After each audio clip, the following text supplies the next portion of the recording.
Now, before I read that determination, I want to say this. The greatness of a nation lies in its fidelity to its constitution and a strict adherence to the rule of law. And above all, the fear of God. Having said that, I would now like to read the determination of the court.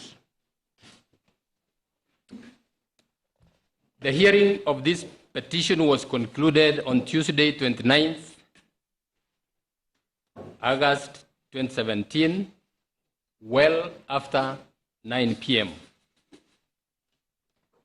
The judges thereafter retreated to deliberate on the various issues for determination as crafted by the court.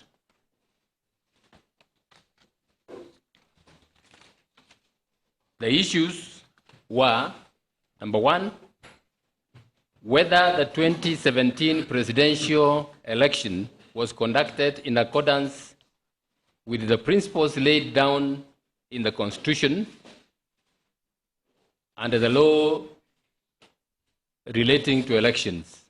Number two, whether there were irregularities and illegalities committed in the conduct of the 2017 presidential election. Number three, if there were irregularities and illegalities, what was their impact, if any, on the integrity of the election? Number four, what consequential orders, declarations, and reliefs should the court grant, if any? Having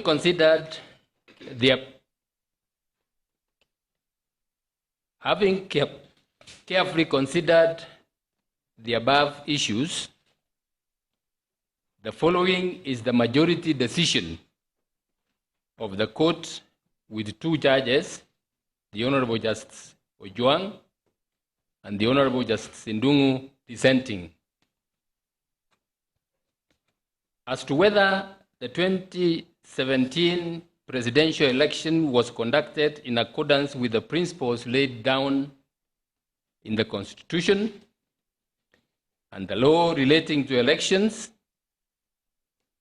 upon considering inter alia Articles 10, 38, 81, and 86 of the Constitution, as well as Sections 39(1)(c), 44, and 44A and 83 of the Elections Act, the decision of the court is that the first respondent failed, neglected, or refused to conduct the presidential election in a manner consistent with the dictates of the Constitution and inter alia the Elections Act, Chapter 7 of the laws of Kenya.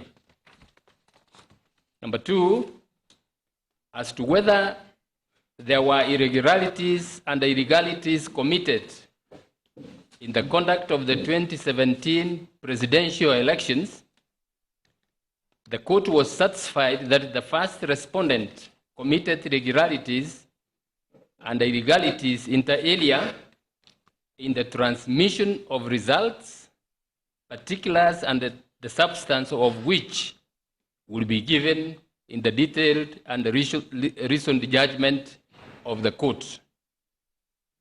The court, however, found no evidence of misconduct on the part of the third respondent.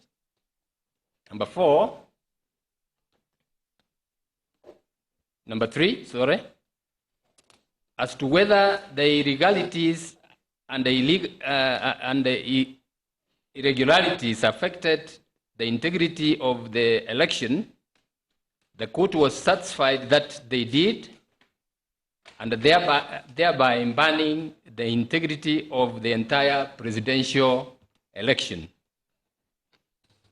Before I proceed, I would now like to allow my two colleagues who are dissenting to read their views before we read the final orders of the court. And in this regard, I will request the Honorable Justice Njoki to read.